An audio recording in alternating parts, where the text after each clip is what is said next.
हम बच्चों को किसी भी हालत में पैसे के लिए पढ़ाई से दूर नहीं रखेंगे। चाहे कितना भी खर्चा हो हम लोग करेंगे और करते उसके एक्सपीरियंसेस से, पेरेंट्स को भी एक्सपीरियंसेस से। हमको ये भी मालूम है कि यहाँ से बच्चे जाएंगे गेट के बाहर, जब स्कूल हम लोग को याद करेंगे कि नहीं करेंगे ये भी हमको मालूम है। बहुत सारे हमारे पास में एक्सपीरियंस भी है, लेकिन उस चीज को हम लोग मायने नहीं करते। हमारा सादा सिंपल फोकस है जो हमारे पास है उसको अच्छे से करना और उसी चीज के ऊपर में फोकस करना।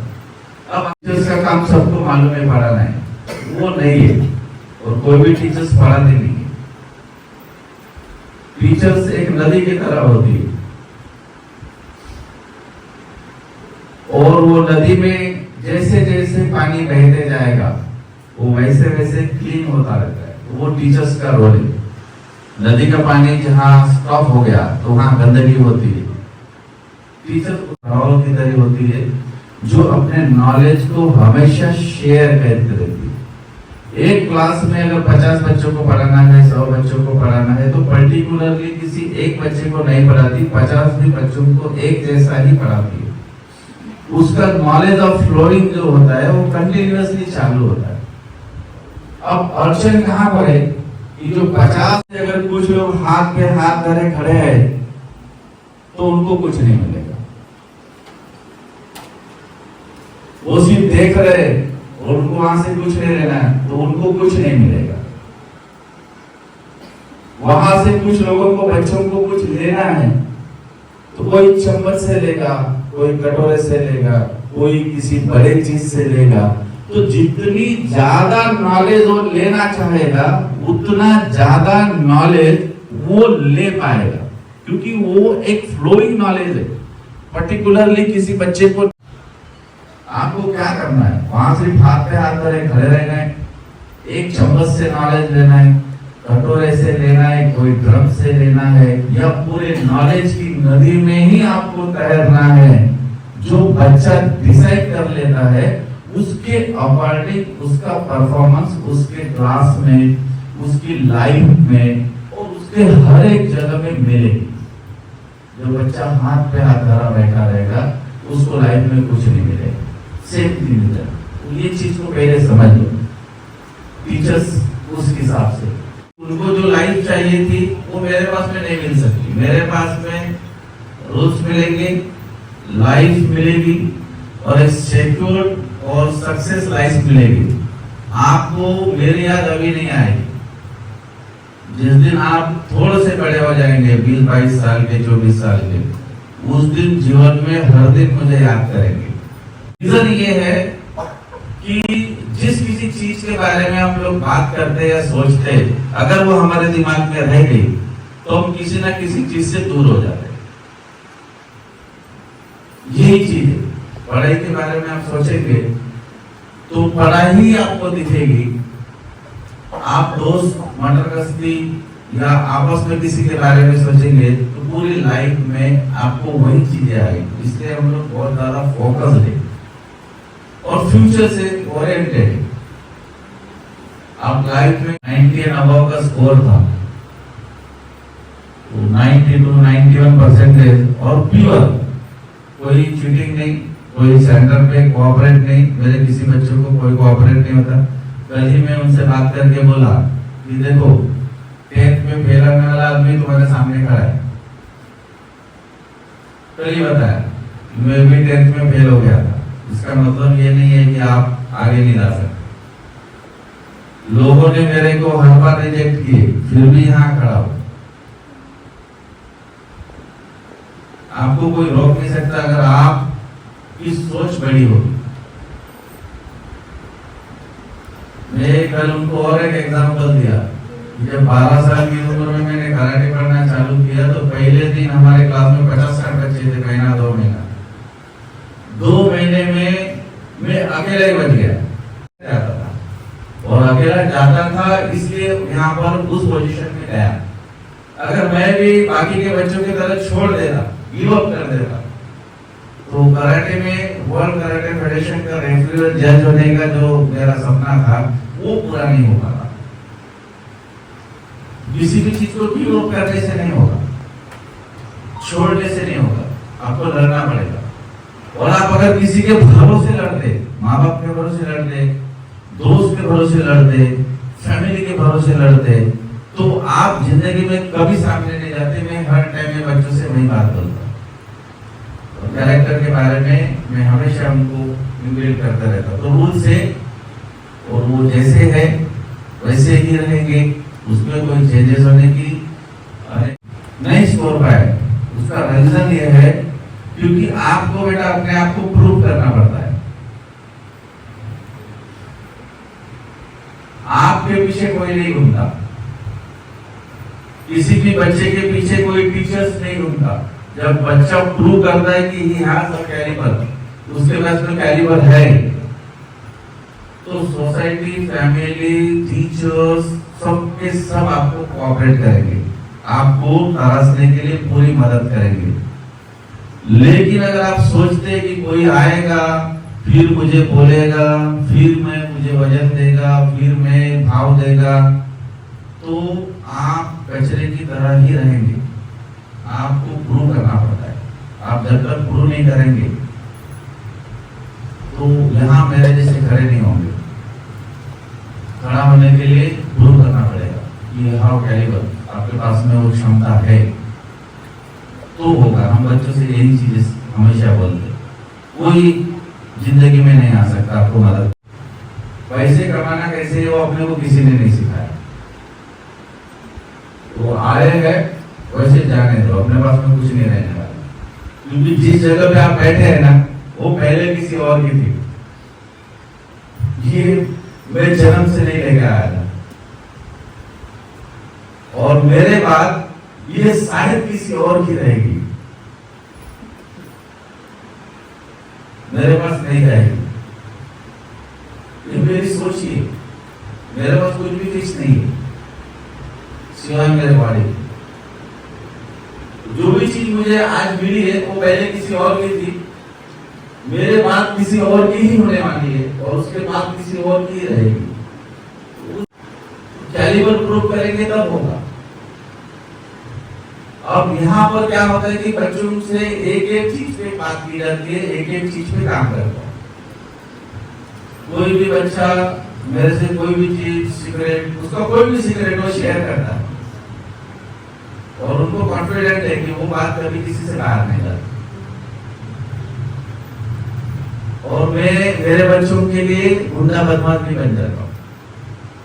लोग मेरे को बच्चों के लिए लड़ते झगड़ते दिखते, देखते हैं मुझे। एक बार प्रॉब्लम हो गई, मैं पार्क में जाके 2-4-5 जन को ठोक के आ गया। लोग देख रहे थे, पेरेंट्स भी देख रहे थे। मेरे बच्चों के लिए भी कुछ नहीं कर सकता, बस मेरे बच्चे की गलती नहीं होती। बच्चों के लिए कुछ भी, बस अपने बच्चे की गलती नहीं होना। सबसे पहले अगर हुई तो मैं उसको पहले कहूँगा। ये सब चीजें इसलिए होती है क्योंकि बच्चों की छोटी छोटी चीजों पे, छोटी छोटी बातों पे हम लोग को ध्यान देना पड़ता है। कॉलेज स्कूल आपको बहुत मिल जाएगी।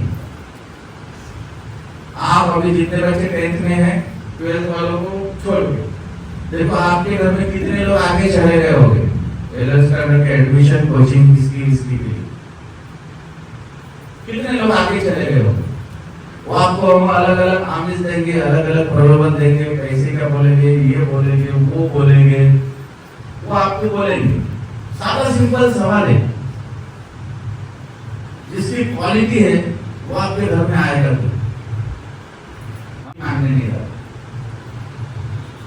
अगर कोई बहुत बड़ा ब्रांडेड कोचिंग क्लासेस है, बहुत बड़ा ब्रांडेड स्कूल है, वो लोगों के घर में क्यों जाएगा? वो अपने यहाँ काम करेगा। और मेरा सादा सिंपल फॉर्मूला है कि मैं किसी का विरोध नहीं करता, क्योंकि विरोध करने से कोई भी आदमी बड़ा नहीं होता। जब मैंने कोचिंग चालू करी, ट्यूशन क्लासेस 18-19 इयर्स का था, फर्स्ट ईयर में था शायद, तो मेरे से बड़े बड़े लोगों के क्वेश्चन चलते थे। सब बड़े बड़े प्रिंसिपल्स, कुछ लेक्चरर्स, उनके कोचिंग चलती थी। मैंने मेरे बच्चों के लिए ही कोचिंग चालू करी थी, जो मेरे पास में जब मुझे मालूम पड़ा तो मैं बोला यार चल, ये तो मालूम हो गया मैं 10वीं तक के पढ़ा, ऐसा बोल के मैंने सिर्फ अपना काम किया। तो यहाँ पर उनके पीछे लगता वो शायद उनके पीछे ही रहता। बच्चों को हम लोग नहीं बोलते कि आप पॉजिटिवली काम करो, हो जाएगा। कोई भी बड़ी कोचिंग क्लासेस में नहीं, कोई भी ब्रांड नहीं होता, पैसे से आप कुछ भी नहीं पा सकते। आप ना नीट में जा सकते, ना इंजीनियरिंग में जा सकते, ना लाइफ में सक्सेस पैसे से मिलेगा। आपको मिलेगा आपके नॉलेज से। आपकी क्षमता होगी तो ही आप मेडिकल में, इंजीनियरिंग में, आईआईटी में या कहीं पर जाएंगे। पैसे से कहीं पर भी नहीं जा सकते। इस चीज को ध्यान में रखो। रिजल्ट नहीं आ सकता क्योंकि आपको अपने आप को प्रूव करना पड़ेगा। आप अपना दुख जब किसी के साथ में शेयर करते हैं तो लोग ज्यादा खुश होते हैं, और आप अगर किसी के साथ खुशी शेयर करते हैं तो लोग ज्यादा दुखी होते हैं। ये सोसाइटी, इसलिए हर एक चीज की क्षमता के अनुसार हमारे पास में क्षमता हो। घर में बहुत सारे लोग आ जाएंगे, आपको बहुत सारी चीजें देने की कोशिश करेंगे, लेकिन जिस किसी पेरेंट्स को कोचिंग क्लासेस क्या होती है, नागपुर में पढ़ने जाने वाले बच्चे क्या करते हैं, भंडारा में नीट जेडब्ल्यू की कोचिंग क्लासेस में जाने वाले बच्चे क्या करते हैं, अगर आपको देखना है तो मेरे साथ चलो, मैं दिखाता हूँ। किस हिसाब से रैयसी होती है, किस हिसाब से माँ बाप के पैसे खर्चा किए जाते हैं, किस हिसाब से एंजॉय किया जाता है। आप मेरे साथ चलो, मैं दिखाऊंगा आपको। माँ बाप को आज जैसे ग्राउंड में जैसे बोला कि मम्मी, उसको नहीं मालूम था, और अगर उसने बोला मम्मी पापा, वो जो खुशी मिली ना उसको कोई किलो काटे में गिन नहीं सकते हैं। आप घर में बैठे हैं बिना मतलब के कुछ नहीं कर रहे, और अगर एक गिलास पानी लगेगा बच्चा या बच्ची आपको दे दे, वो जो खुशी होगी ना वो दुनिया की कोई खुशी से कम होगी। आप थोड़े से भी नर्वस है, उदास है, आपकी तबीयत अच्छी नहीं है, लड़का हो या लड़की आपके पैर दबा दे, आपको पूछे कि मम्मी कैसी है, कि वो ऐसा दिख रही है, वो जो खुशी होगी ना वो आपको बीमारी में भी स्ट्रॉन्ग कर देगी। और जिस दिन आपका बच्चा किसी कंपटीशन में उतर गया, वो दुनिया के सबसे बड़ी कीमती खुशी होगी कि मेरे बच्चे ने वो स्कोर किया। अगर आप वो खुशी अपने माँ बाप को दे सकते हैं तो आपका जीवन अच्छे से जाएगा। नहीं तो जिस हिसाब से माँ बाप रोएंगे उससे ज्यादा दुख आपको, लड़का हो या लड़की हो, भविष्य में मिलेगा। इस बात को हमेशा ध्यान में रखो, क्योंकि यहाँ सब चीजें रिटर्न में ही मिलती है। यहाँ कुछ भी वापस नहीं जाता, पूरा हिसाब होके ही जाता है। वो खुशी अगर आप दे सकते हैं तो वो आप रिजल्ट में ही दे सकते हैं, आप अपने आप को प्रूव करके ही दे सकते हैं। पेरेंट्स अभी नहीं बोल सकते। कौन सा पेरेंट्स कितने पैसे स्कूल में भर रहा है और कहाँ से ला रहा है उसको ही मालूम है, कैसे मारा है वो उसको ही मालूम है। आप 1000 रुपए का 2000 रुपए का ड्रेस एक झटके में बच्चे को लेके देते, लेकिन कितने बार दिल से रोते हैं आपको ही मालूम है।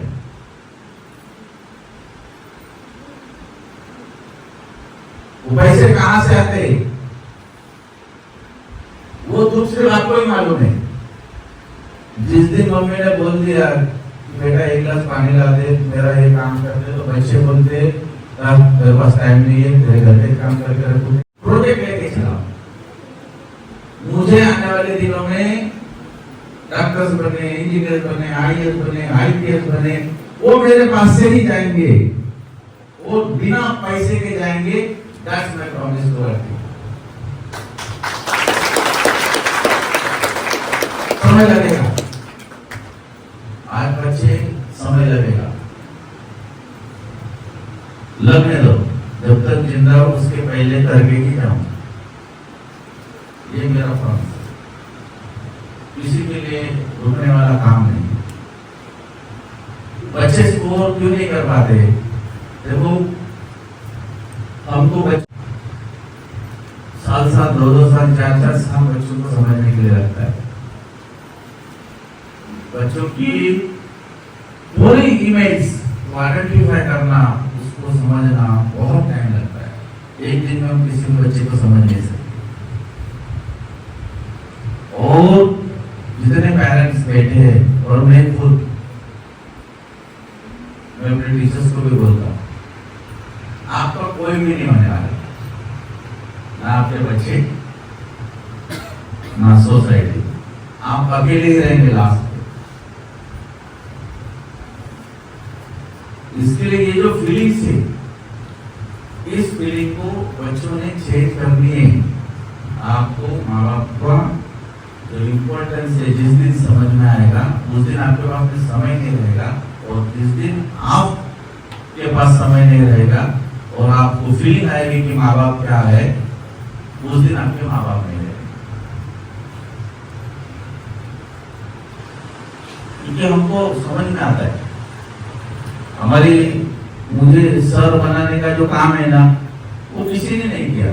वो मुझे सर बनाया मेरी माँ ने, अनपढ़ थी, कुछ लिखना पढ़ना नहीं आता। हमने घर में कैसे तो सिग्नेचर्स वहाँ पढ़ा था, सत्रह के स्कूल में पढ़ाता था। वो टाइम में हमारे घर में एक ही टेलीफोन था,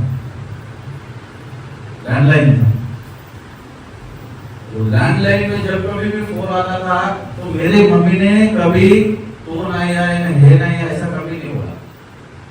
अगर सामने वाले ने बोला कि दादा का सर इधर, अरे वहाँ पर है क्या, तो नहीं सर अभी बाहर गए, उस टाइम में मोबाइल नहीं था, वो वहां से आदत कर गई। सर उसने कहा, मेरी माँ का और मेरा कभी बना नहीं, लेकिन मेरी माँ मुझे कितना प्यार करती थी ये मुझे मालूम, क्योंकि वो फीलिंग। मेरी माँ ने भी मरने के पहले कितने लोगों से प्रॉमिस लिया मेरे लिए, तो मेरे मिसेस को मालूम है। तो इसका ध्यान रखना, क्योंकि ये बेबाक है, ये मुंह पे बोल देता है, इसके दुश्मन बहुत है कितने लोगों से। और जिस दिन एम्बुलेंस में चढ़ी, मुझे एक ही लाइन बोला था कि बोले तुम मुझे नागपुर लेके जाते हो, मैं वापस नहीं आऊंगी, और नहीं है वापस।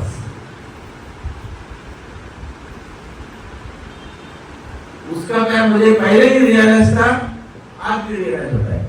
देखने वाले को क्या लगता है उससे मुझे लेना देना नहीं है। ये जो चीज है जिसको रियलाइज हो जाएगी तो वो एक अच्छा इंसान बन सकता है। आप दुनिया में कहीं पर भी पढ़ लो, कोई भी उपाय नहीं है, कोई रोक टोक नहीं है। सक्सेस के लिए आपको खुद को ही झगड़ना पड़ेगा, सक्सेस के लिए आपको खुद को ही प्रूव करना पड़ेगा। आपको लगता है कि सर ने मुझे बुलाना चाहिए, तो आपको दिखाना पड़ेगा कि आपको क्यों बुलाए। आपका चेहरा देख के, आपके रिलेशन देख के, आपके टेंथ वाले बच्चे इलेवेंथ में जाएंगे, कहाँ जाएंगे, क्या करेंगे, हमको कोई मालूम नहीं। और वो जहाँ भी जाए वो जाए, हमको उससे भी कोई लेना देना नहीं। जितने रहेंगे उनको पढ़ाने की कोशिश करेंगे। लेकिन ये ड्रीम है, आने वाले 2-4 सालों में 11-12 के लिए भी मैं यहाँ पर लाइन लगाऊंगा। लोग आएंगे, बस मुझे थोड़ा सा इंतजार है। अभी मेरे 12th की जो बैच है, उनका ड्रीम प्रोजेक्ट नहीं था कि मुझे करना क्या है। 2 साल पूरा 1 साल हम उनके पीछे लगे कि आपको करना क्या है। अभी आपके जानकारी के लिए बता दो कि अभी हमारा ट्रेनिंग सेंटर का काम चालू है, इंटरनेशनल लेवल का ट्रेनिंग सेंटर होगा। वहां पर ग्राउंड के 3 लेयर का काम चालू है, अभी तीसरे लेयर का काम चालू है, टाइम लगता है। 2-4-5 महीने में वहां टर्फ बनेगा, जो आप टीवी में ग्राउंड देखते हैं इंटरनेशनल लेवल का ग्रीन ग्रास वाला, वो टर्फ बनेगा। वहां पर अलग अलग नेशनल इंटरनेशनल लेवल की गेम्स जो होगी उसकी ट्रेनिंग चालू हो जाएगी। बच्चे नेक्स्ट ईयर से फॉरेन में जाने के लिए, पढ़ने के लिए जाने के लिए जो ट्रेनिंग दी जाती है, जो एग्जाम दी जाती है, उसके क्लासेस चालू हो जाएंगे। यानी बच्चे 10th के बाद में, 12th के बाद में डायरेक्ट फॉरेन में पढ़ने के लिए जाएंगे। ऐसे कोर्सेज हम लोग चालू कर रहे हैं, नेक्स्ट सेशन से हो जाएगा, अभी प्लानिंग में, पाइपलाइन में। मेडिकल इंजीनियरिंग की क्लासेस हम लोगों के पास में ऑलरेडी चालू है। यूपीएससी की जैसी क्लासेस है वो समर वैकेशन में हॉलीडेज में हम लोग बच्चों से लेते ही वो सिखाना चालू है। आप पैसे से भी उसको नहीं ले सकते। हाँ, जो बच्चे नहीं कर पाते, हमको मालूम है हमारे बच्चे का कैलिबर क्या है और उस हिसाब से हमने तैयार किए हैं। हमको सेंटर में जाने की गरज नहीं है, हमको हमारे बच्चे के क्लास में जाने की गरज नहीं है। वो तैयार है, they are ready for exam. और वो फेल भी हो जाएंगे तो भी मुझे शर्म नहीं लगेगी और ना ही मेरे बच्चे को लगनी चाहिए। हमने अपना 100% दिया, लेकिन तुम पास भी हो गए और चीटिंग करके हो गए, उस बात की खुशी मुझे नहीं होती। तुम गलत तरीके से परसेंटेज ला लिए, उस बात की खुशी मुझे नहीं होती। आने वाले दिनों में हमारे स्कूल में जितने बच्चे पढ़ेंगे, जितने बच्चे के पेरेंट्स होंगे, उनको फ्री ऑफ कॉस्ट स्कूल में ही एक ओपीडी की तरह हॉस्पिटल होगा। भविष्य में एक इंटरनेशनल लेवल का कोचिंग सेंटर, ट्रेनिंग सेंटर उस ग्राउंड में बनेगा। भविष्य में बच्चे आएंगे और सब चीजें यहीं से उनको मिलेगा। 1-2 साल में हम लोग कैम्ब्रिज यूनिवर्सिटी से टाई अप के प्रोसेस में चल रहे हैं। इंटरनेशनल बोर्ड के एग्जाम 10 और 10 के बच्चे हमारे देंगे। भविष्य में 1-2 साल में जो छोटे छोटे फॉरेन लेवल के कोर्सेज होते हैं, जो फॉरेन में नौकरी के काम आते हैं, वो कोर्सेज भी हम लोग नेक्स्ट ईयर चालू करने की कोशिश कर रहे हैं। वो करने के बाद में मेरे बच्चे को 4 साल डिग्री करने की गरज नहीं, इंजीनियरिंग करने की गरज नहीं, मेडिकल करने की गरज नहीं है। वो 1 साल 2 साल के डिप्लोमा कोर्सेज रहेंगे, उसके बदले वो यहाँ से आउट ऑफ कंट्री कहीं पर भी फॉरेन में जॉब कर सकता है। ऐसे कोर्सेज में भी हम लोग प्लान कर रहे हैं। पैसे उतने रहेंगे जितने आज दे रहे, किसी की भी जेब नहीं काटेंगे, किसी से भी ज्यादा पैसे नहीं लेंगे। लेकिन यहाँ जो मिल रहा है वो कोई नहीं दे सकता, इसके हम लोग श्योर है। मैं कल ही बच्चों को बोला, आपको उसकी बात नहीं समझ में आई होगी विषय की। मैं कल बच्चों को बोला कि आपकी एग्जाम तैयार है, आपको लगता है कि आप घर में नहीं कर सकते, कल से मेरे घर में रहने आ। बोला सिर्फ मैं खाना बनाना मेरे को नहीं आता, वो तुम देखो। चाय बोलोगे तो मैं 20 प्रकार की बना लेता हूँ, मैं दिन भर पिला दूंगा, क्योंकि मुझे हर एक घंटे में चाय लगती है। आप अपने पेरेंट्स की फीलिंग्स को अभी जो मेजर कर रहे हैं, वो मेजरमेंट मत करिए, उनको समझने की कोशिश करिए। आप अगर कोई परफॉर्मेंस कर रहे होंगे या कुछ चीजें होगी, वो सब पेरेंट्स के इमोशंस और उनके मेहनत की में जुड़ी हुई है। तो आप उनके पैसे वेस्ट नहीं करेंगे, उसकी मेहनत को समझेंगे तो आने वाले भविष्य में आपको बहुत अच्छा कुछ मिल सकता है। तो यहाँ मेरा प्रवचन हम लोग स्टॉप कर देंगे।